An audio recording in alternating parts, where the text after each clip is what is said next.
Hello everyone. Lecture number 10 में हमने Gauss law की एप्लीकेशन स्टडी की थी। आज हम उन्हीं रिजल्ट्स को जो हमने एप्लीकेशंस ऑफ गॉस लॉ में डिराइव किए थे उन्हें अप्लाई करके कुछ अच्छे स्टैंडर्ड क्वेश्चन सॉल्व करेंगे स्टार्टिंग में। और इससे हमारा इलेक्ट्रिक फील्ड वाला जो सेक्शन है वो कंप्लीट हो जाता है, गॉस लॉ वाला सेक्शन कंप्लीट होता है और नेक्स्ट सेक्शन पे हम बढ़ेंगे which is electric potential. Hopefully आज हम उसे स्टार्ट करेंगे। उससे पहले ध्यान दीजिए कि हम स्टार्ट कर रहे हैं सुपरपोजिशन प्रिंसिपल अप्लाई करना to find out electric field intensity due to such configurations जो अभी तक हमने डिस्कस नहीं की थी। अब देख लीजिए जहां पर हम गॉस लॉ के रिजल्ट्स को यूज करने वाले हैं, स्पेशली जो हमने डिराइव किया था electric field intensity due to an insulating sphere. ठीक है, एक सॉलिड नॉन कंडक्टिंग सिलेंडर के लिए स्फीयर के लिए जो भी हमने एक्सप्रेशंस डिराइव किए थे वो आपको याद होने चाहिए। ठीक है, जैसे electric field inside inside point के लिए हमने निकाला था k2r/r³ कैपिटल r³ या फिर आप कह सकते हैं ρr/3 ठीक है, सरफेस पे चले जाएंगे तो वो k3 कैपिटल r² बन जाएगा और आउटसाइड पॉइंट के लिए स्फीयर जो है वो एक पॉइंट चार्ज की तरह बिहेव करने लगेगा, k3/r² से आप इलेक्ट्रिक फील्ड कैलकुलेट कर पाएंगे। ठीक है, अब यहाँ पर हम इलेक्ट्रिक फील्ड इंटेंसिटी निकालना चाह रहे हैं। देखिए किन किन पॉइंट्स पर, पॉइंट ए बी और सी, ये एक स्फीयर है। स्फीयर पे हमने सरफेस चार्ज डेंसिटी, सरफेस नहीं वॉल्यूम चार्ज डेंसिटी रो दी हुई है। ठीक है, और ये अंदर से हॉलो है। ठीक है, ये जो अंदर वाला जो रेडियस है वो r1 है और आउटर रेडियस जो है वो r2 है। O is the centre. आपसे पूछा गया find out the electric field intensity at point A B and C. ठीक है, अब इसे ध्यान से समझिएगा, बहुत अच्छा स्टैंडर्ड क्वेश्चन है। यहाँ पर हम सुपरपोजिशन अप्लाई करना स्टार्ट करते हैं। अब सुपरपोजिशन कैसे अप्लाई की जाती है, देखिए जहां पर आपने last year centre of mass में भी इस चीज को पढ़ा हुआ है, मोमेंट ऑफ इनर्शिया भी कैलकुलेट किया था, जहां पर हम कैविटी प्रॉब्लम्स डिस्कस करते थे। सेम वे यहाँ पर भी कैविटी प्रॉब्लम ही है ये एक तरीके से। अंदर एक स्फेरिकल कैविटी बनाई हुई है, कुछ नहीं, सबसे पहले आप क्या कीजिए, कैविटी को फिल कर दीजिए। फर्स्ट स्टेप जो होता है आपका क्या होता है कि फिल द कैविटी। जैसे ही कैविटी को फिल करेंगे तो इस पूरे पे क्या आ जाएगा, एक पॉजिटिव चार्ज आ जाएगा। ठीक, उसके बाद आप अज्यूम कर लीजिए कि वो कैविटी है but with a opposite type of charge. ठीक है, मतलब आप इस पूरे कॉम्बिनेशन को कैसा अज्यूम करेंगे वो अब सबसे पहले एक एक करके स्टार्ट करता हूं। ए पॉइंट पे अगर मुझे इलेक्ट्रिक फील्ड इंटेंसिटी निकालनी है, वही बात है, सबसे पहले मान लीजिए कि कैविटी थी ही नहीं। अगर कैविटी नहीं होगी तो क्या होगा, देखो कैविटी नहीं होगी तो पूरा स्फीयर जो है वो पॉजिटिव चार्जेस से भरा हुआ होगा। ठीक है, जिसका रेडियस कितना है, r2 है। यहाँ पर हमने क्या कर लिया, प्लस रो मान लिया पूरे को। ठीक है, लेकिन वास्तव में r1 दूरी तक तो कोई चार्ज है ही नहीं। अगर चार्ज नहीं है तो वहां चार्ज डेंसिटी नहीं होनी चाहिए थी। ठीक है, तो आपने सबसे पहले तो कैविटी को फिल करने का कॉन्सेप्ट लगा लिया। फिर आप मान लीजिए कि कैविटी है, ठीक है, r1 रेडियस की कैविटी है, लेकिन अब इस पे जो surface charge density, volume charge density है वो माइनस का रो है। कितना है, माइनस का रो। सच दैट जब आप इन दोनों रिजल्ट्स को कंबाइन करते हैं, इन दोनों को अगर आप ऐड करेंगे ना तो देखिए आपको क्या मिलता है। एक्चुअली स्पीकिंग ये सेंटर O है, ये भी सेंटर O है। आपने क्या किया, इतने वॉल्यूम में प्लस रो डाल दिया और फिर वहीं पर ही माइनस रो डाल दिया। तो क्या होगा, प्लस रो वाला इतना वॉल्यूम माइनस रो वाला इतना वॉल्यूम, वापस अगर आप दोनों को ऐड कर दोगे तो जितना इतना पॉजिटिव चार्ज मिला उतना ही नेगेटिव मिल गया। दोनों को ऐड करके क्या हो जाएगा, वही वो वाला पार्ट न्यूट्रल हो जाएगा। न्यूट्रल मतलब वहां चार्ज नहीं है, और वो चार्ज नहीं है तो एक्चुअली वो ये खाली स्पेस को ही रिप्रेजेंट करना चालू कर देगा। तो आप समझ गए होंगे, यहाँ पर ये रेडियस r1 है, रेडियस r1 तक आपने प्लस रो भी भर दिया और माइनस रो भी भर दिया। तो प्लस रो और माइनस रो वापस क्या करेंगे, एक दूसरे को नलिफाई करके न्यूट्रलाइज कर दे रहे हैं। ठीक है, तो इस कॉन्सेप्ट पे हम सुपरपोजिशन प्रिंसिपल को अप्लाई करते हैं। अब एप्लीकेशन का तरीका क्या है, देखिए सबसे पहले मैं ए पॉइंट की बात कर रहा हूँ। ठीक है, पॉइंट ए, तो मैंने क्या किया, यहाँ पर पूरे स्फीयर को किससे कवर कर दिया, देखिए पूरे स्फीयर में प्लस रो डाल दिया। ठीक है, और O से आप ए पॉइंट की बात कर रहे हैं। अच्छा, ए पॉइंट यहाँ पर है, उसका जो दूरी है वो कितनी है, सेंटर से ए है। अब आप जानते हैं अगर स्फीयर के अंदर मैं इलेक्ट्रिक फील्ड इंटेंसिटी लिखना चाहूं, स्फीयर के अंदर अगर हम इलेक्ट्रिक फील्ड इंटेंसिटी लिखना चाहते हैं तो इलेक्ट्रिक फील्ड लिखने का तरीका क्या होता है, जल्दी बताइए, रो r/3 एप्सिलॉन नॉट। कैसे लिखते हैं, ई इनसाइड का फॉर्मूला होता है रो आर बाय 3 एप्सिलॉन नॉट। ठीक है, ये फॉर्मूला है। तो अगर मैं इसके कारण प्लस रो के कारण इलेक्ट्रिक फील्ड देखूं ए पॉइंट पर, तो E1 जो मुझे मिलेगी वो मिलेगी रो ए बाय 3 एप्सिलॉन नॉट, और ये प्लस का रो लिख रहा हूं। आप समझ पा रहे होंगे ऐसा क्यों लिखा गया है, क्योंकि ए पॉइंट जो है वो स्फीयर के अंदर है, बाहर नहीं है। ठीक है, अब आप यहाँ पर क्या कीजिए, कैविटी का इफेक्ट डाल दीजिए। अब ये जो रेडियस है वो R1 है और इस पे माइनस का रो चढ़ा हुआ है। ठीक है, अपन ने क्या दिया है, इसको माइनस रो भी दिया है। अब वही बात है, ये पॉइंट सेंटर है, ये पॉइंट ए है और ये दूरी अभी भी स्मॉल ए है। अब अगर मैं इलेक्ट्रिक फील्ड इंटेंसिटी इसके कारण लिखना चाहूं तो E2 को क्या लिखूंगा, minus rho A upon 3 epsilon not, क्योंकि वॉल्यूम चार्ज डेंसिटी कितनी है, माइनस का रो है। तो यहाँ पर माइनस रो यूज किया, यहाँ पर प्लस रो यूज किया। देखिए इलेक्ट्रिक फील्ड इंटेंसिटी अगर आप डायरेक्शन वाइज देखेंगे इसे तो आप अच्छे से समझ लेंगे, आर की ही डायरेक्शन में इलेक्ट्रिक फील्ड होगी अगर पॉजिटिव चार्ज हो। पॉजिटिव चार्ज अगर यहाँ रखूंगा तो वो रिपेल होगा, इसलिए सेम डायरेक्शन एज आर, उसी डायरेक्शन में क्या मिलेगी, इलेक्ट्रिक फील्ड। लेकिन अगर इसे देखेंगे, यहाँ पर अगर मैं पॉजिटिव चार्ज रख दूं तो उस पॉजिटिव चार्ज पे कहाँ फोर्स लग रहा होगा, अंदर की तरफ लग रहा होगा, क्योंकि यहाँ माइनस का रो रखा हुआ है। ठीक है, इसलिए माइनस साइन क्या इंडिकेट कर रहा है, अपोजिट डायरेक्शन। तो E1 आपके पास आ चुका है, E2 आ चुका है। नेट फील्ड निकालने के लिए क्या कीजिएगा, दोनों को ऐड कर दीजिए। जैसे ही आप E1 प्लस E2 करेंगे, E1 प्लस E2 करेंगे तो रिजल्ट कितना आ जाएगा, 0 आ जाएगा, क्योंकि इक्वल एंड अपोजिट है। कॉमन सेंस से भी किया जा सकता था, simple application of Gauss law. एक तरीका तो ये कि net electric field at point ए हमारे पास कितनी निकल के आती है, 0। दूसरा तरीका एक और है जो गॉस लॉ से आप इसे सॉल्व कर सकते हैं। अब गॉस लॉ से सॉल्व करने का क्या तरीका है, सिंपल सी बात है, आप जानते ही हैं कि अगर सपोज ये पॉइंट ए था, ठीक है, ये सेंटर था, अगर मैं ए पॉइंट पे इलेक्ट्रिक फील्ड इंटेंसिटी निकालना चाह रहा हूं तो उस पॉइंट के अराउंड मैं गॉसियन सरफेस बना दूंगा। ठीक है, अब बताइए एक गॉसियन सरफेस मैंने ड्रॉ कर दिया, क्या इस गॉसियन सरफेस के अंदर, क्या इस गॉसियन सरफेस के अंदर कोई चार्ज एनक्लोज है, नहीं है। सिंपल सी बात है, यहाँ कोई भी चार्ज एनक्लोज नहीं है, और अगर चार्ज एनक्लोज ही 0 हो गया, समेशन ऑफ चार्ज एनक्लोज अगर अंदर 0 है, तो जब आप गॉस लॉ लगाएंगे तो सिंपल सी बात है, इलेक्ट्रिक फील्ड ए पॉइंट पे कितनी निकल के आ जाएगी, 0। It will turn out to be 0।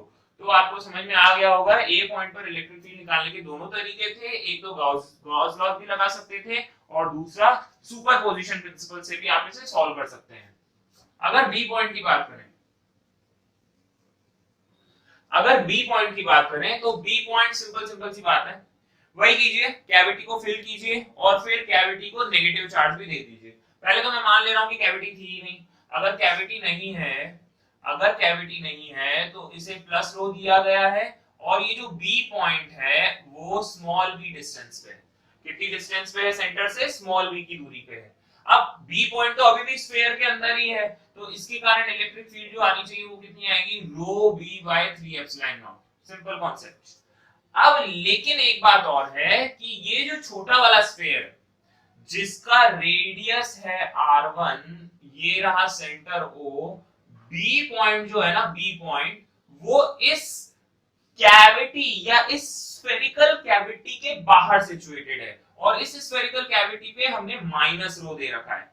ठीक है ना, ये है तो एक्चुअली स्फीयर ही तो है, कैविटी है तो, लेकिन आप इसे स्फीयर मानिए of minus rho and radius R1। तो बी पॉइंट जो है वो इस स्फीयर के बाहर लाई कर रहा है, और स्फीयर के अगर बाहर लाई करेगा तो इलेक्ट्रिक फील्ड इंटेंसिटी E2 कितनी मिलेगी, जल्दी बताइए। इलेक्ट्रिक फील्ड इंटेंसिटी कितनी मिलेगी, for an outside point the sphere behaves like a point charge. ये पॉइंट चार्ज की तरह बिहेव करेगा सच दैट आपको लगेगा कि सारा का सारा चार्ज कहां पड़ा हुआ है, सेंटर पे पड़ा हुआ है। तो कैसे लिखते हैं आउटसाइड पॉइंट के लिए, kq/r²। कैसे लिखेंगे, kq/r²। अब k तो ठीक है, चार्ज कैसे लिखें, इस पे चार्ज कितना होगा, चार्ज वेरी सिंपल, चार्ज जो होगा इसके ऊपर वो होगा माइनस रो इंटू 4/3 पाई r1 क्यूब, क्योंकि r1 रेडियस का ये स्फीयर है। ठीक है, डिवाइडेड बाय डिस्टेंस का स्क्वायर, डिस्टेंस कितना है, b²। सिंपल कॉन्सेप्ट समझ में आ गया होगा, kq/r² कर रहे हैं क्योंकि स्फीयर के बाहर लगता है कि स्फीयर एक पॉइंट चार्ज है, और पॉइंट चार्ज कहां सिचुएटेड है? At the centre. ठीक, E1 आ गया, E2 आ गया। अगर नेट इलेक्ट्रिक फील्ड निकालनी है एट पॉइंट बी, क्या कीजिए, दोनों रिजल्ट्स को सुपर इंपोज कर दीजिए। E1 प्लस E2 कीजिएगा तो rho B by 3 epsilon naught minus के rho 4 by 3 pi R1 cube upon B square, upon B square. Simple है, मैं पूरा सॉल्व नहीं कर रहा हूं, यहां तक आपके लिए रख दिया है। आप इसको k की वैल्यू रखें और सॉल्व करना स्टार्ट कर दें। ठीक है, कॉन्सेप्ट आपको समझ में आ जाना चाहिए कि किस तरीके से इलेक्ट्रिक फील्ड निकाली गई। सी पॉइंट जो कि थर्ड पॉइंट है, सी पॉइंट के लिए अगर हम देखेंगे तो हमें साफ साफ पता चल रहा है कि सी पॉइंट जो है वो इस बड़े से स्फीयर के भी बाहर है और कैविटी के भी बाहर है। ठीक है ना, जो पॉइंट सी है वो स्फीयर से भी बाहर है और कैविटी से भी बाहर है। सिंपल, तो मान लिया कि ये तो रहा हमारा स्फीयर जिसका रेडियस कितना था R2, क्या दिया हुआ था? प्लस का रो दिया हुआ था, कोई प्रॉब्लम नहीं है। ये वाला पॉइंट O है और यहां से स्मॉल सी दूरी पे ये सी पॉइंट है। ठीक, तो दिस स्फीयर जब बाहर से देखने पे ये पॉइंट चार्ज लगता है, और पॉइंट चार्ज कहां लगता है? कि पॉइंट O पे है। तो फर्स्ट के कारण इलेक्ट्रिक फील्ड आ जाएगी कि Q बाय R स्क्वायर के हिसाब से। चलिए चार्ज बता दीजिए, चार्ज कितना होगा इस पे? प्लस का rho into 4 by 3 pi R2 cube, ठीक है, डिवाइडेड बाय दूरी का स्क्वायर। ये दूरी कितनी है? C square. खत्म, ये तो हो गया E1। इसी तरीके से E2। अब देखिए, अब आपको कैविटी, वही कैविटी अज्यूम करनी पड़ेगी। ठीक है, कैविटी को क्या दिया गया है? माइनस का रो दिया गया है, ये सेंटर O है, इसका रेडियस R1 है, और अगेन ये जो कैपिटल C वाला पॉइंट है वो स्मॉल c की दूरी पे है। ठीक है, अगेन क्योंकि सी पॉइंट जो है वो स्फीयर के स्फेरिकल कैविटी के बाहर है, तो cavity will also behave like a point charge with the charge situated at point O। तो इलेक्ट्रिक फील्ड E2 जो इस केस में आएगी वो आएगी kq/r²। वही बात है, चार्ज कितना रहेगा? माइनस का रो इंटू 4/3 पाई R1 क्यूब अपॉन R², दूरी का स्क्वायर, दूरी कितनी है? C square. ठीक है, अब कुछ भी नहीं करना है, दोनों को आप ऐड कर दीजिए तो net electric field at point C जो आपको मिलेगी। देखिए, अगर दोनों को आप ऐड करोगे तो कुछ चीजें कॉमन दिख रही हैं मुझे। ये हो जाएगी k रो 4/3 पाई अपॉन में c स्क्वायर, और ऊपर आ जाएगा R2 cube minus R1 cube. ठीक है, अब आप सॉल्व कीजिए, k की वैल्यू रख रखा के इधर उधर रीअरेंज करके सॉल्व कीजिए। मतलब मेरे हिसाब से आपको कंसेप्ट क्लियर हो जाना चाहिए कि हम करते क्या है। पहले तो कैविटी को भर देते हैं, किससे? सेम टाइप के चार्ज से। कैविटी को पॉजिटिव चार्ज से ही भर डाला, और फिर उसी कैविटी को नलीफाई करने के लिए, हम इक्विवेलेंट नेगेटिव चार्ज भी दे देते हैं, और फिर दोनों रिजल्ट्स को सुपर इंपोज कर लेते हैं डायरेक्शन देखते हुए। ठीक है, मैं हमेशा डायरेक्शन के लिए यहाँ पर माइनस साइन लगा ही देता हूँ ताकि कोई दिक्कत ना हो। ठीक है, नोट कीजिए इसे। नेक्स्ट टॉपिक देखिए, electric field intensity at any general point inside a cavity. बहुत ही स्टैंडर्ड, बहुत सबसे ज्यादा स्टैंडर्ड प्रॉब्लम है ये। मतलब आप इसे मान लीजिए 5 स्टार क्वेश्चन दूंगा मैं इसे। It is a 5 star problem. Okay, बहुत सारे क्वेश्चन आपको मॉड्यूल में इसी से रिलेटेड मिलेंगे। ठीक है, एक अच्छा कंसेप्ट भी है ये, ध्यान से समझिएगा पूछा क्या गया है। ऐसा कहा गया है कि मान लीजिए कि एक स्फीयर है। ठीक है, स्फीयर पे आपने पॉजिटिव चार्ज दिया हुआ है, वॉल्यूम चार्ज डेंसिटी रो दी हुई है। ठीक है, ये सेंटर है उसका O, और यहाँ पर एक कैविटी कट कर दी गई है। ठीक है, कोई भी कैविटी यहाँ पर कट कर दी गई है, और जो कैविटी का सेंटर है मान लीजिए वो O' है। कैविटी का सेंटर O' है। कोई भी पॉइंट, अब देखिए यहाँ चार्ज कहाँ कहाँ डिस्ट्रीब्यूटेड है? इतनी जगह में चार्ज डिस्ट्रीब्यूटेड है। यहाँ पर ये जो स्पेस है वो खाली है, यहाँ पर कोई चार्ज मौजूद नहीं है। आपसे कहा गया कोई भी जनरल पॉइंट उठा ले P, कोई भी जनरल पॉइंट उठा लो P, और P पॉइंट पे electric field intensity find out करनी है। क्या फाइंड आउट करनी है? Electric field intensity P, electric field intensity निकालनी है एट पॉइंट P। चलो कोशिश करते हैं, वही वाली बात है, सुपरपोजिशन प्रिंसिपल अप्लाई करेंगे, लेकिन ध्यान से। अच्छा सवाल है। सबसे पहले तो मैंने कैविटी को फिल कर दिया। जैसे ही हम कैविटी को फिल कर देते हैं तो पूरे पे प्लस रो आ जाता है। क्या आ जाता है? प्लस रो। और यहाँ पर आपका पॉइंट P सिचुएटेड है। ये रहा सेंटर पॉइंट O, यहां से डिस्टेंस जो है, यहां से जो डिस्टेंस है वो कितनी है, वो है r1 वेक्टर। कितनी दूरी है, r1 वेक्टर दूरी है। और अगर मैं इलेक्ट्रिक फील्ड इंटेंसिटी लिखना चाहूं E1, तो साफ साफ लिख लेना चाहिए रो r1 by 3 एप्सिलॉन नॉट, क्योंकि पॉइंट P कहां है, स्फीयर के अंदर सिचुएटेड है। स्फीयर के अंदर electric field intensity is given by rho r by 3 epsilon naught, not an issue. अब क्या कीजिए, अब आप मान लीजिए कि कैविटी थी, और कैविटी पे कौन सा चार्ज देंगे आप, नेगेटिव। तो यहां लिखूंगा मैं माइनस का रो है, कितना है, माइनस का रो, सच दैट ये जो पॉइंट है वो O डैश है, कैविटी का सेंटर O डैश है, और ये रहा पॉइंट P। ठीक है, पॉइंट P जो है, मान लिया कि यहां से R2 डिस्टेंस पे है, R2 वेक्टर पे है, कितना है वेक्टर, R2। अगर मैं इसके कारण इलेक्ट्रिक फील्ड इंटेंसिटी लिखना चाहूं E2, तो क्या लिखना चाहिए, minus rho R2 by 3 epsilon naught, minus rho R2 by 3 epsilon not.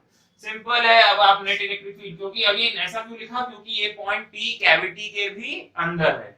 अब अगर मैं नेट इलेक्ट्रिक फील्ड इंटेंसिटी निकालूंगा तो आ जाएगा E1 प्लस E2 कर दूंगा, तो E1 प्लस E2 करते ही क्या आएगा, देखिए ये आ जाएगा rho R1 by 3 epsilon naught minus rho R2 by 3 epsilon naught. क्या चीज कॉमन आ जाएगी, rho by 3 epsilon naught common, अंदर क्या बचेगा, R1 vector minus R2 vector, खत्म। R1 vector minus R2 vector आ जाएगा। ये नेट इलेक्ट्रिक फील्ड इंटेंसिटी हो गई पॉइंट P के लिए। ध्यान से देखिएगा, बिल्कुल समझना अच्छे से, क्योंकि अब यहाँ पर मेन काम यही करना है हमें। देखिए ये वाली जो डिस्टेंस है हमने ले ली कितनी, R1 वेक्टर। ये वाली डिस्टेंस जो ले ली मैंने, क्या ले ली, R2 वेक्टर। ठीक है, अब मान लीजिए कि यहाँ पर O से O डैश तक पॉइंट करने वाला एक और वेक्टर है, जिसे कह दिया गया L vector. What is L vector? L is the displacement vector joining the center of the sphere to the center of cavity. Joining the center of the sphere to the center of cavity. अगर आप इस triangle में, ये जो triangle form हुआ है, इसमें triangle law लगा लें, triangle law of vector addition.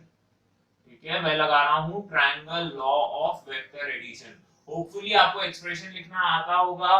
L vector plus R2 vector मिलके क्या बना रहा है, R1 वेक्टर। ठीक है, आप सेंस देख लीजिए, ये वाला दोनों के सेंस सेम है, L vector plus R2 vector, तो resultant is given by R1 vector in opposite sense. तो L वेक्टर को क्या लिख सकते हैं, अपन लिख सकते हैं R1 में वेक्टर माइनस R2 वेक्टर। कुछ नहीं करना है, R1 माइनस R2 वेक्टर को L सब्स्टिट्यूट कर दो, तो नेट इलेक्ट्रिक फील्ड जो पॉइंट P पे आ जाएगी, वो आ जाएगी rho by 3 epsilon naught into L vector, into L vector. Very important final conclusion is, cavity में किसी भी पॉइंट पे आप चले जाए, P देखिए एक जनरलाइज्ड पॉइंट था, है ना, कुछ भी नहीं दिया हुआ था। हमारे पास इवेंचुअली जो रिजल्ट आया है वो रो में आया है, जो कि चार्ज डेंसिटी है, और L में आया है। L क्या है यहाँ पर, कैविटी का सेंटर और स्फीयर का सेंटर, इन दोनों को ज्वाइन करने वाला एक वेक्टर है। ठीक है, और टू बी मोर स्पेसिफिक, कहां से कहां, सेंटर ऑफ स्फीयर से सेंटर ऑफ कैविटी को ज्वाइन करने वाला। तो हमें यहाँ पर यही देखना है, याद रखना है। इसे तो आप एक स्टैंडर्ड रिजल्ट की तरह याद रखें, जैसे आप किसी और डेरिवेशन को याद रखते हैं। कैसे याद रखना है, क्या याद रखना है इसमें, कि P पॉइंट चाहे कहीं भी हो इनसाइड द कैविटी, रिजल्ट जो है वो यही आने वाला है, result will come out to be same.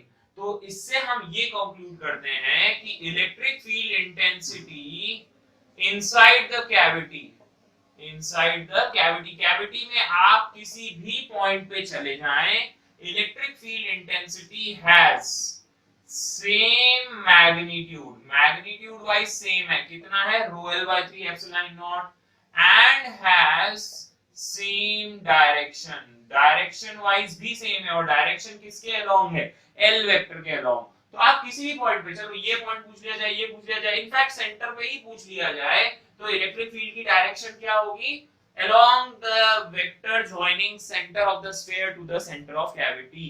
तो इलेक्ट्रिक फील्ड जो है ना अंदर, ये वाली कैविटी के अंदर जो इलेक्ट्रिक फील्ड है वो यूनिफॉर्म मानी गई है। कैसी मानी गई है, यूनिफॉर्म। यूनिफॉर्म का मतलब है हर जगह एक जैसी, at every point in the space the electric field intensity is same। तो ये यूनिफॉर्म इलेक्ट्रिक फील्ड है, मैग्नीट्यूड वाइज भी और डायरेक्शन वाइज भी। वेरी स्टैंडर्ड रिजल्ट, नोट कीजिए इसे। अगला सवाल है, अगेन सुपरपोजिशन प्रिंसिपल के ऊपर बेस्ड है, ध्यान से देखिए। एक इनफाइनाइट लॉन्ग सॉलिड सिलेंडर है, इनफाइनाइट लॉन्ग सॉलिड सिलेंडर जिसका रेडियस r है और चार्ज डेंसिटी जो है वो रो है। चार्ज डेंसिटी जो दे रखी है वो कितनी दे रखी है, रो दे रखी है, रेडियस r है, इनफाइनाइट लॉन्ग है, आप देख पा रहे हैं, ठीक है।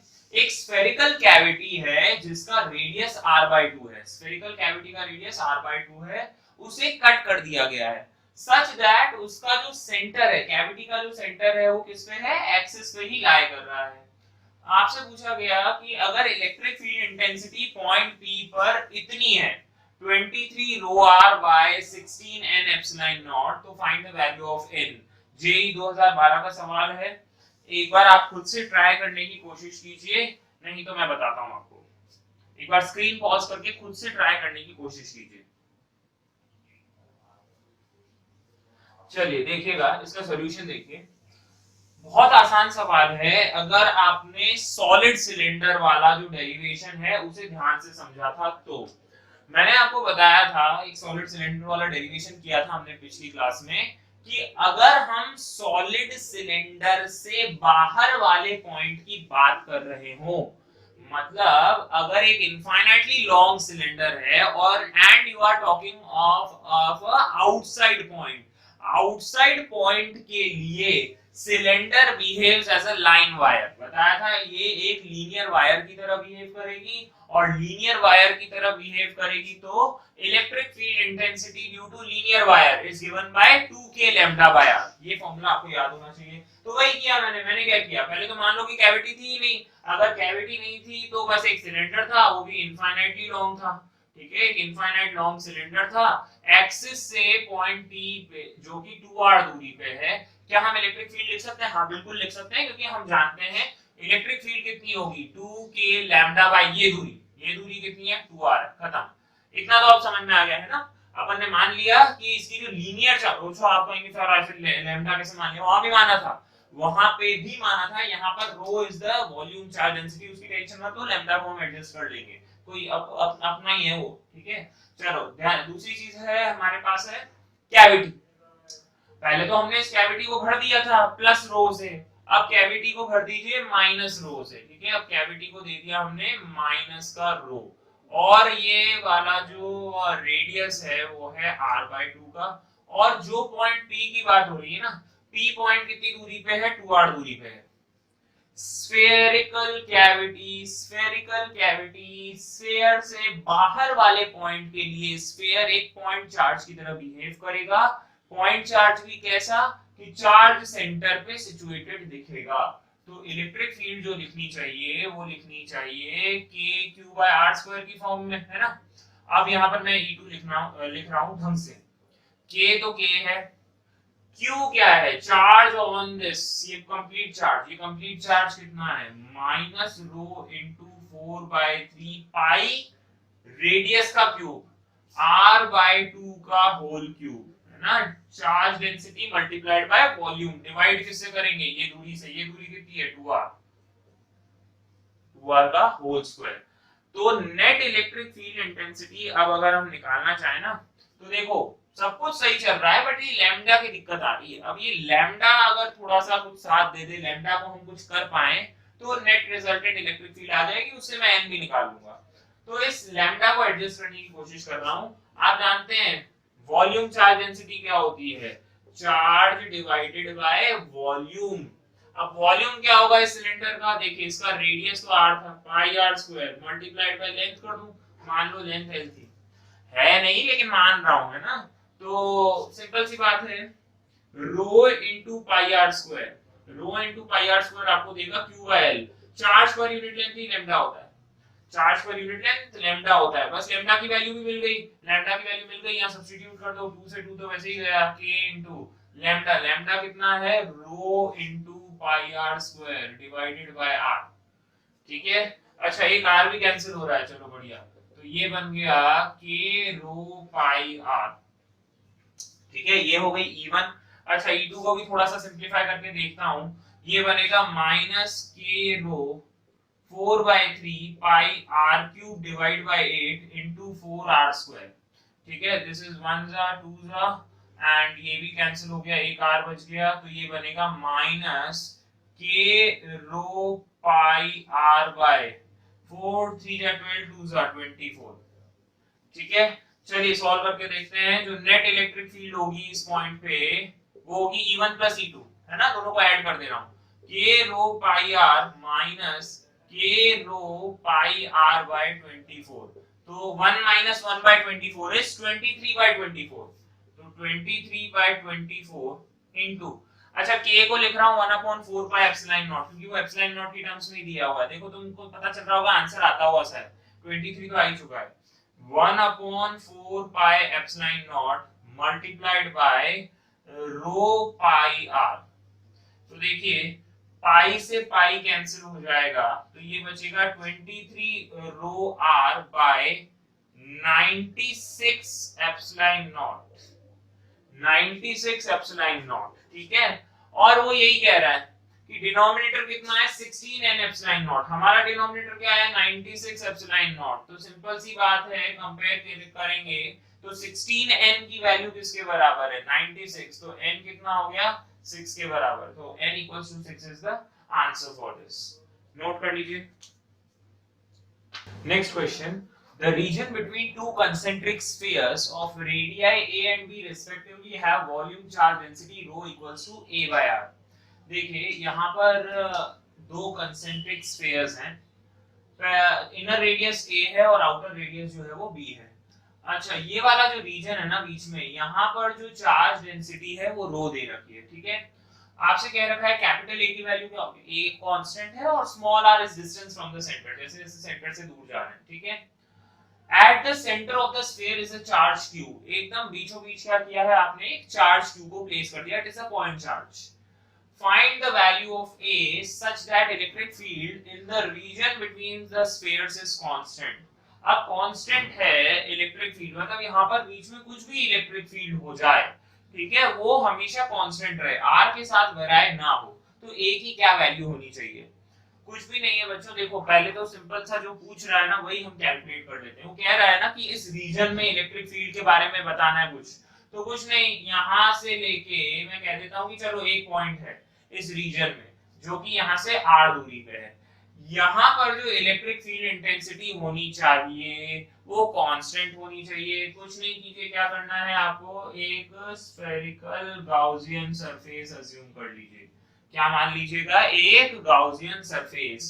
इस गाउसियन सरफेस के लिए आप गॉस लॉ लिख लीजिए, integration of E dot dA equals to summation Q upon epsilon naught, summation Q inside वाला। ठीक है, चलिए इलेक्ट्रिक फील्ड इनटू एरिया बोल दीजिए, बता ही चुका हूं, तरीका वही है। यहाँ पर एक एलिमेंट लेंगे, सारे एलिमेंट्स का सम करोगे तो क्या मिलेगा, इसका सरफेस एरिया, इसका सरफेस एरिया कितना है 4 पाई r स्क्वायर, तो ये तो डायरेक्ट मैंने लिख दिया 4 पाई r स्क्वायर बराबर, अंदर में चार्ज कितना इंक्लोज है, देखिए चार्ज जो है ना, एक तो पॉइंट चार्ज अंदर, ठीक है, कैपिटल Q तो है ही है, प्लस अब ये वाला जो एरिया, ये वाला जो रीजन है ना, यहाँ से ये वाला देखिए, ये वाला रीजन, इसमें भी कुछ चार्ज बैठा हुआ है। ठीक है, इस रीजन में भी कुछ चार्ज मौजूद है। अब इस चार्ज को आप कैसे निकालेंगे, अगर ये रो कांस्टेंट होता ना तो मैं डायरेक्टली क्या करता, इतने का वॉल्यूम निकाल लेता, रो से मल्टीप्लाई कर देता, लेकिन इसका यहाँ पर जो है रो कांस्टेंट नहीं है, वॉल्यूम चार्ज डेंसिटी जो है वो चेंज हो रही है। तो ऐसे केस में क्या करते हैं, एलिमेंट लेते हैं, सिखा रखा है एलिमेंट कैसे लेंगे, आप एलिमेंट लीजिएगा r, या फिर मैं कह देता हूँ चलो x दूरी पे जाके, x दूरी पे जाके एक छोटा सा एलिमेंट उठाओगे, कितने का, dx का, x दूरी पे जाके एक छोटा सा एलिमेंट उठाइए, कितने का, dx का। तो ये एक शेल टाइप एलिमेंट हो गया, कैसा, शेल टाइप, मतलब स्फीयर है और उसकी बहुत ही हल्की सी थिकनेस है। ठीक है, तो इस छोटे से एलिमेंट का छोटा सा वॉल्यूम लिखूंगा 4 पाई x square, surface area multiplied by thickness dx, 4 pi x square dx। इसे अगर आप रो से मल्टीप्लाई कर देंगे ना, रो से मल्टीप्लाई कर देंगे तो आपको क्या मिल जाएगा, charge density multiplied by volume, आपको चार्ज मिल जाएगा। तो छोटे से एलिमेंट में मौजूद छोटा सा चार्ज कितना लिखना चाहिए मुझे, रो dv, ठीक है। और ये तो छोटा सा चार्ज हो गया, टोटल निकालने के लिए क्या कर दूंगा, इंटीग्रेट कर दूंगा, खत्म। Total charge upon epsilon not कर दोगे, आंसर आ जाना चाहिए। चलिए करने की कोशिश करता हूँ, ये हो जाएगा q प्लस इंटीग्रेशन ऑफ रो की वैल्यू क्या है a बाय r, r है दूरी फ्रॉम द सेंटर, इस एलिमेंट की दूरी कितनी है सेंटर से x, तो लिखूंगा a बाय x।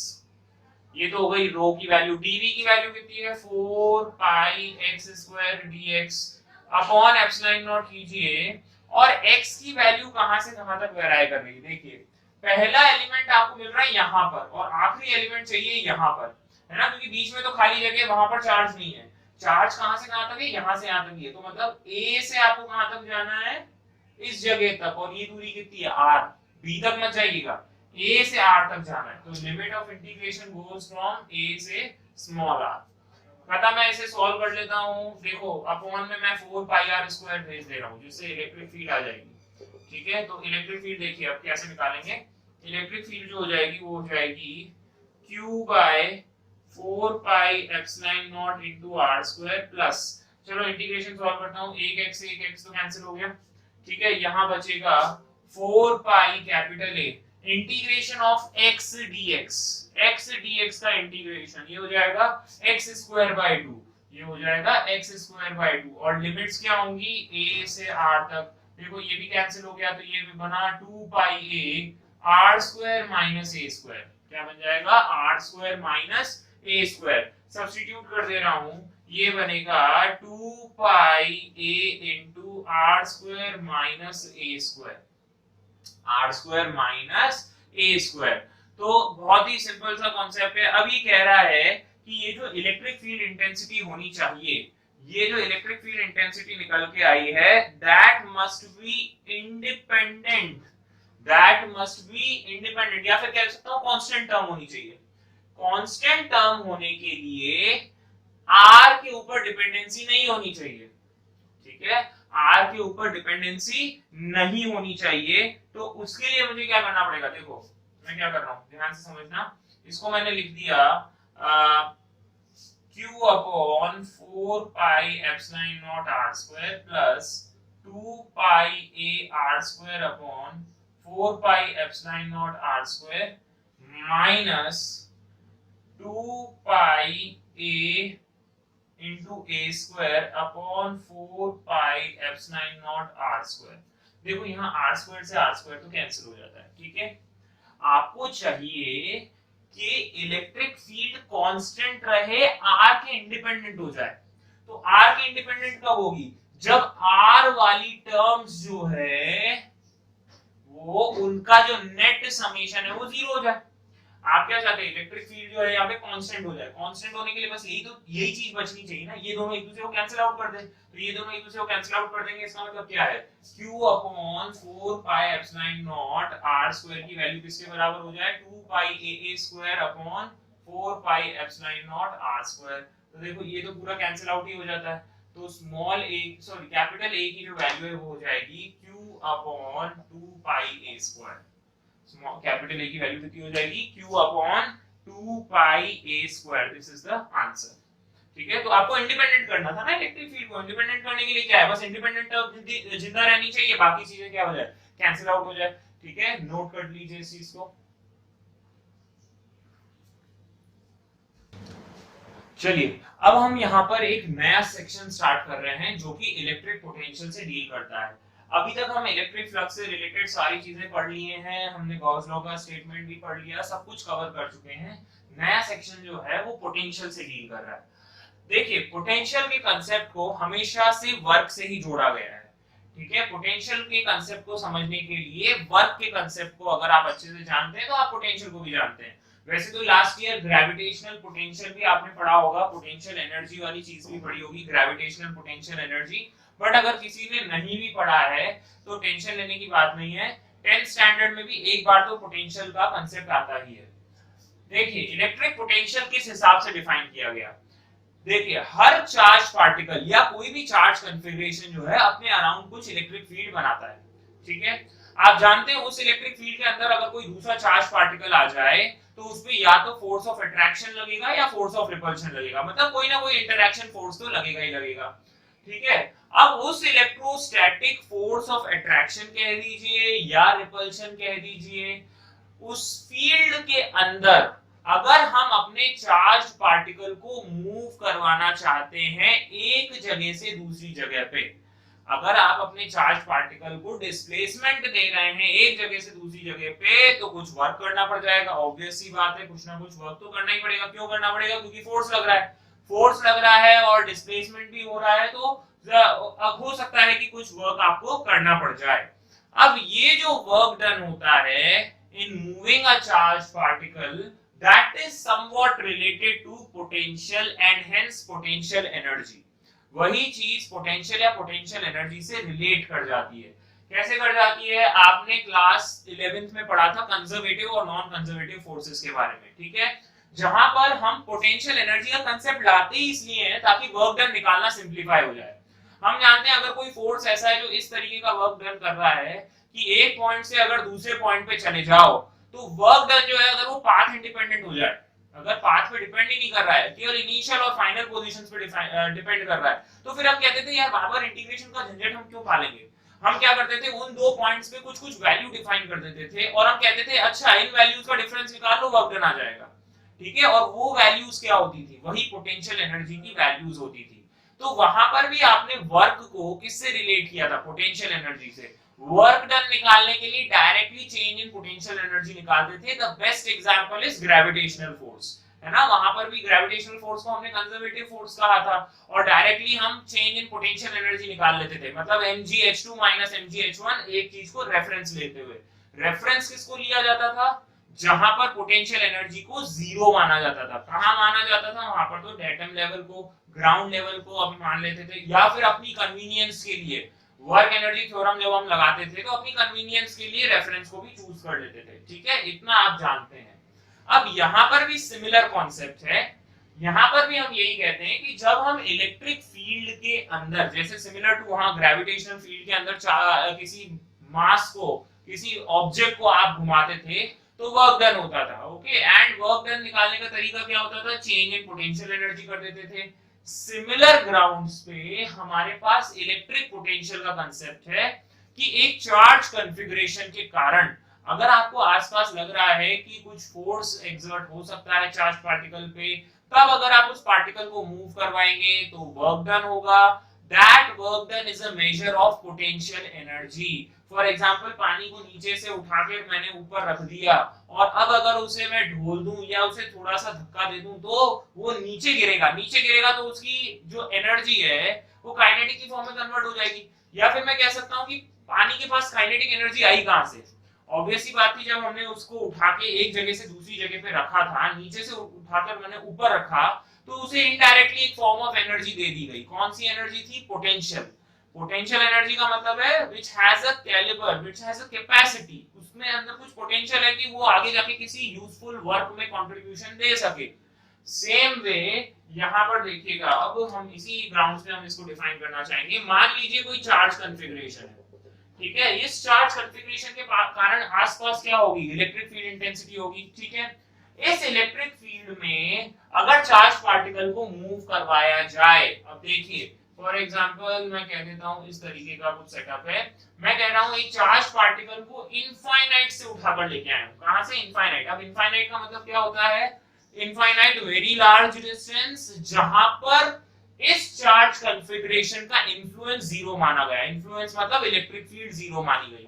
अगर इंफिनिटी से मैं लेकर आ जाऊं किसी एक पॉइंट P पे, यहां पर लेकर आ जाऊं सच दैट ये जो दूरी है वो r है, या चलो मान लीजिए कुछ x दूरी है, ठीक है। x दूरी तक अगर मैं चार्ज पार्टिकल को उठाकर लेकर आता हूं तो वेरी सिंपल, बहुत ही सिंपल टर्म्स में मैं यही कहूंगा कि जो अमाउंट ऑफ वर्क एक यूनिट पॉजिटिव चार्ज को लाने में होता है from infinity two point P without acceleration by the external agent, मतलब जो हम कर रहे हैं, हम जबरदस्ती धक्का दे रहे हैं ना। क्यों धक्का दे रहे हैं? इसे देखिए, चार्ज Q0 जो है जब मैं इधर लाना चाहूंगा तो ये पॉजिटिव चार्ज क्या करेगा? उसे रिपेल कर रहा होगा, ऑब्वियस सी बात है, क्योंकि ये भी मैंने यूनिट पॉजिटिव चार्ज ही दिया है। तो जब इसको रिपेल कर रहा होगा तो उस रिपल्शन के अगेंस्ट मैं धक्का मारूंगा कि नहीं, मेरे को तो जबरदस्ती इस प्लस क्यू नॉट को यहां तक लेकर ही आना है, ठीक है। तो जब मैं धक्का मार रहा हूं तो actually I am doing certain amount of work and the work then gets stored in the form of potential energy। वही वर्क किसमें कन्वर्ट हो जाता है, पोटेंशियल एनर्जी की फॉर्म में। और पोटेंशियल क्यों कहा गया, क्योंकि जैसे ही अब मैं उसे रिलीज करूंगा, अब अगर छोड़ मानिए कि इसको मैं यहां तक लेकर आया और इसे छोड़ दिया तो क्या होगा, रिपल्शन के कारण भाग पड़ेगा, ये भाग पड़ेगा मतलब क्या होगा, इस पे काइनेटिक एनर्जी आ जाएगी। मतलब जो मैंने वर्क किया था ना इसको पुश करने में, वो इसमें पोटेंशियल एनर्जी की फॉर्म में स्टोर हो जाता है। और जैसे ही वो स्टोर हो गया तो now it is capable of either doing work or it is capable of getting converted into kinetic energy as well। So remember this point। अब मैं यहाँ से इलेक्ट्रिक पोटेंशियल की आपको एक फॉर्मल डेफिनेशन समझा सकता हूँ, जैसा किताबों में दी हुई है और जिस तरीके से कन्वेंशनली डिफाइन किया गया। इंफिनिटी से पॉइंट P तक एक यूनिट पॉजिटिव चार्ज को किसी इलेक्ट्रिक फील्ड कॉन्फ़िगरेशन में लाने के लिए जो एक्सटर्नल एजेंट वर्क कर रहा है without acceleration, that is termed as electrical potential energy, और work done per unit charge को हम इलेक्ट्रिक पोटेंशियल भी कहते हैं। अब यहाँ पर एक वर्ड मैं यूज कर रहा हूँ बार बार, दो तीन वर्ड्स हैं जिन पे गौर करने की बात है। Work done by external agent, दो चीजें वर्क करती है, ध्यान से समझना।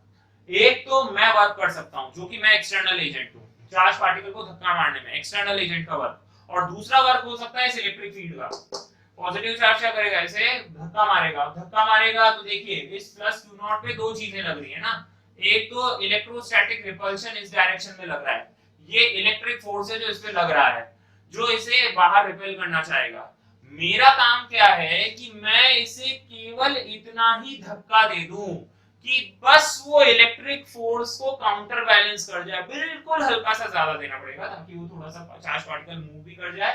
That means my aim is to provide only the force, external force which can counterbalance this electric force. केवल इलेक्ट्रिक फोर्स को काउंटर बैलेंस कर जाए, चार्ज पार्टिकल आगे बढ़ जाए बहुत slowly.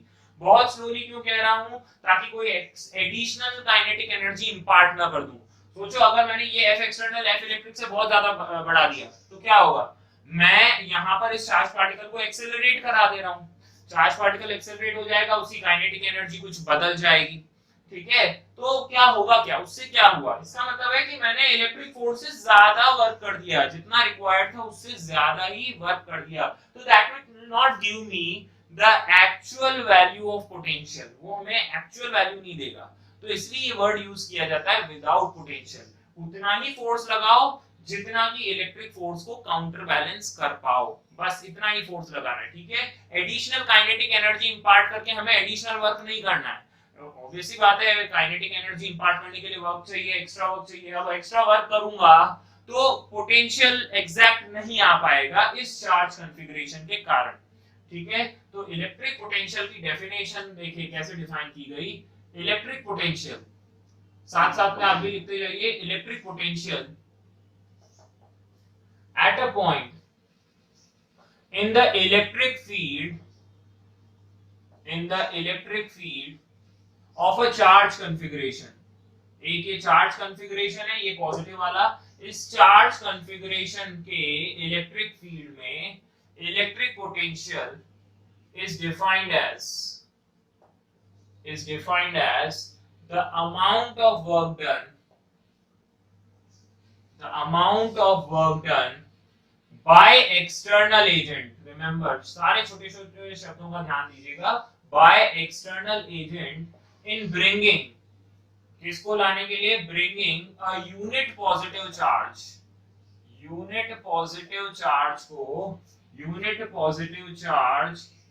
from infinity to point P, against the electric field। Electric field के against ही काम कर रहे हो आप, है ना, क्यों, क्योंकि पॉजिटिव चार्ज के लिए जो है इलेक्ट्रिक फील्ड तो इस डायरेक्शन में होगी और इस Q नॉट को हम ला रहे हैं उसके अगेंस्ट, इस इलेक्ट्रिक फील्ड के against the electric field without acceleration, बिना एक्सेलरेशन के आप लेकर आइए। तो ये चीज आपको कंप्लीट डेफिनेशन देती है इलेक्ट्रिक पोटेंशियल की, ठीक है। तो याद रहे, अगर आप एक यूनिट पॉजिटिव चार्ज को ही लेकर आते हैं ना, तो उसे इलेक्ट्रिक पोटेंशियल कह दिया जाता है, उसी वर्क डन को हम इलेक्ट्रिक पोटेंशियल कह देते हैं, या फिर वर्क डन पर यूनिट पॉजिटिव चार्ज को पोटेंशियल कहते हैं। और अगर यूनिट पॉजिटिव चार्ज की जगह किसी भी चार्ज को उठा के ले आओ, भयंकर बड़े से बड़े छोटे से छोटे चार्ज को आप उठाकर लेकर आएंगे पॉइंट पी तक, तो उसी को ही हम पोटेंशियल एनर्जी भी नाम दे देते हैं, उसी को ही आगे जाके पोटेंशियल एनर्जी नाम दे देंगे। टेंशन लेने की बात नहीं, वो भी आएगा, अभी केवल मैं पोटेंशियल से स्टार्ट कर रहा हूं यहां पर, ठीक है। तो आप समझ गए होंगे इंफिनिटी से पॉइंट पी तक, इस पॉइंट पी तक किसी भी चार्ज, यूनिट पॉजिटिव चार्ज को लाने के लिए जो वर्क डन है पर यूनिट पॉजिटिव चार्ज, उसे पोटेंशियल डिफाइन किया गया। तो पोटेंशियल एट पॉइंट पी, देखिए पोटेंशियल एट पॉइंट पी को कैसे डिफाइन किया गया, work done by external agent in bringing unit positive charge to from infinity to point P per unit charge, work done per unit charge, work done per unit charge को ही हम potential P से define करते हैं, वो potential define करते हैं। तो electric potential का मैथमेटिकल फॉर्मूलेशन भी समझ में आना चाहिए, वर्क डन पर यूनिट चार्ज। 10th क्लास में करंट इलेक्ट्रिसिटी में आप पढ़ चुके हैं, potential is work upon charge, ठीक है, बट वो कितना स्पेसिफिक है ये है, इस तरीके से आप उसको डिफाइन करते हैं।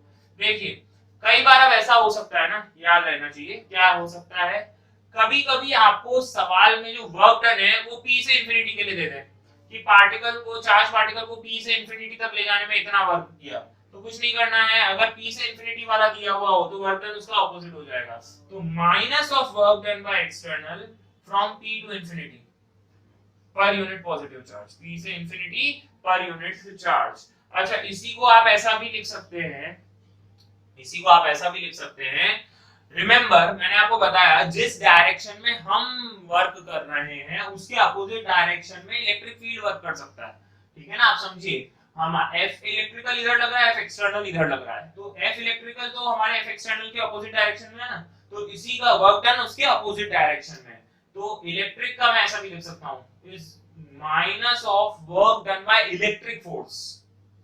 समझिएगा बात को, हमारा जो वर्क डन है वो अपोजिट डायरेक्शन में हो जाएगा ना, उसका साइन बदल जाएगा। देखिए यहाँ एक्सटर्नल था, इलेक्ट्रिक के लिए इस वर्क डन का साइन चेंज हो गया, minus work done electric infinity से point P upon charge Q naught, ठीक है। अच्छा, ये इस फॉर्मूले तक पहुंच गए।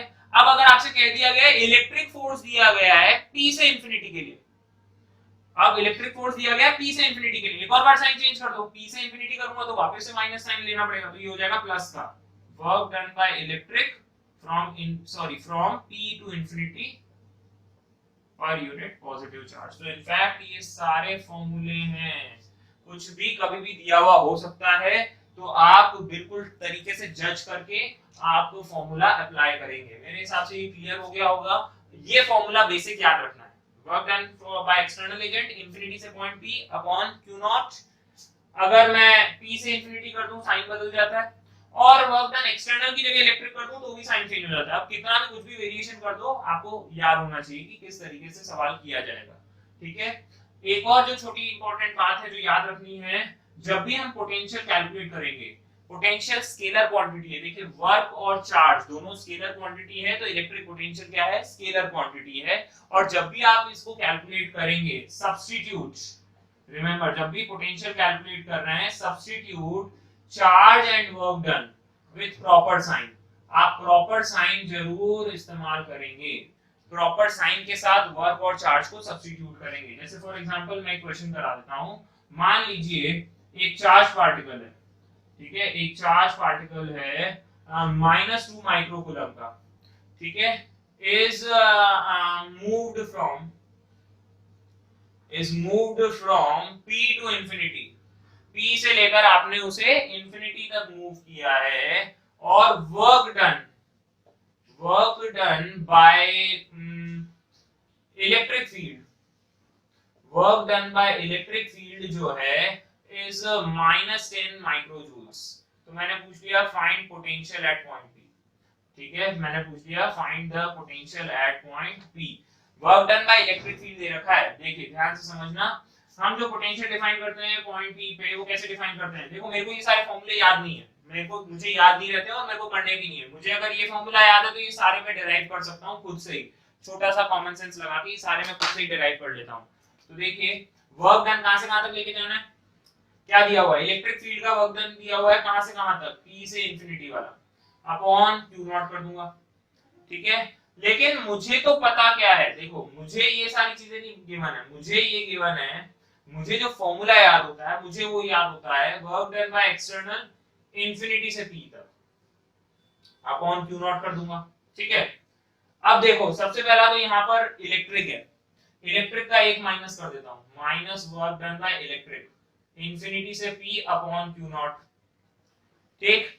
अगली चीज P से इंफिनिटी करना है तो एक और बार माइनस साइन आ जाएगा, तो यहां लिख दूंगा work done by electric P से infinity upon charge Q naught. What is the work done from P to infinity, P से इंफिनिटी के लिए वर्क डन कितना है, माइनस का 10 माइक्रो जूल अपॉन माइनस का 2, ये हो गया प्लस का 5 वोल्ट, कितना आ जाएगा plus 5 volt is the answer. Plus minus का बहुत ध्यान रखना है, नहीं तो आंसर गलत हो सकता है, ठीक है, इतना नोट कीजिए। एक बात और ध्यान रखनी है, इलेक्ट्रिक पोटेंशियल जो है वो कैसी क्वांटिटी है, स्केलर क्वांटिटी है, लिखते जाइएगा electric potential is a scalar quantity. और इसका जो यूनिट होता है, इसका जो एसआई यूनिट है पढ़ चुके हैं आप लोग, वोल्ट्स। एसआई यूनिट क्या होता है, वोल्ट्स, और इसे किससे रिप्रेजेंट करते हैं, कैपिटल V से रिप्रेजेंट करते हैं। सिंपल सी बात है, 1 वोल्ट क्या होगा, 1 वोल्ट इज 1 जूल पर कूलम, ठीक है, 1 वोल्ट इज 1 जूल पर कूलम। एक कूलम चार्ज को इंफिनिटी से पॉइंट P पे लाने के लिए अगर 1 जूल का काम करना पड़ रहा है एक्सटर्नल एजेंट को, तो the amount of electric potential is said to be 1 volt. तो इसे 1 जूल पर कूलम से याद रखा जाए। अगर आपसे पूछ लिया जाए कि इसका डायमेंशनल फार्मूला क्या है, डायमेंशनल फार्मूला बोल दीजिए, बहुत आसान है डायमेंशनल फार्मूला। चलिए देखिए, ये है वर्क अपॉन चार्ज, वर्क का डायमेंशनल फार्मूला m/2t-2, चार्ज का डायमेंशनल फार्मूला at, ठीक है। वर्क डन अपॉन चार्ज, खत्म हो गई ये कहानी, m/2t-3 और a-1। This is the dimensional formula for electric potential. Next आता है अपने पास छोटा मोटा सा एक और टॉपिक है जो इसी से ही रिलेटेड है, electric potential difference. Electric potential difference कुछ भी नहीं है, बिल्कुल वैसा ही एक कुछ कॉन्फ़िगरेशन दिया हुआ है, ठीक है। ये कॉन्फ़िगरेशन क्या करेगा, अपने अराउंड, अपने आसपास क्या करेगा, एक इलेक्ट्रिक फील्ड जनरेट करेगा। उस इलेक्ट्रिक फील्ड में अगर चार्ज पार्टिकल को आप मूव करा दें, ठीक है, उस इलेक्ट्रिक फील्ड में चार्ज पार्टिकल को आपने मूव करा दिया इंफिनिटी से पॉइंट P तक लाने में कुछ पोटेंशियल, इंफिनिटी से मान लीजिए आप पॉइंट A तक लेके आए, ठीक है, इंफिनिटी से पॉइंट A तक लेके आए तो कुछ पोटेंशियल लगेगा VA, ठीक है।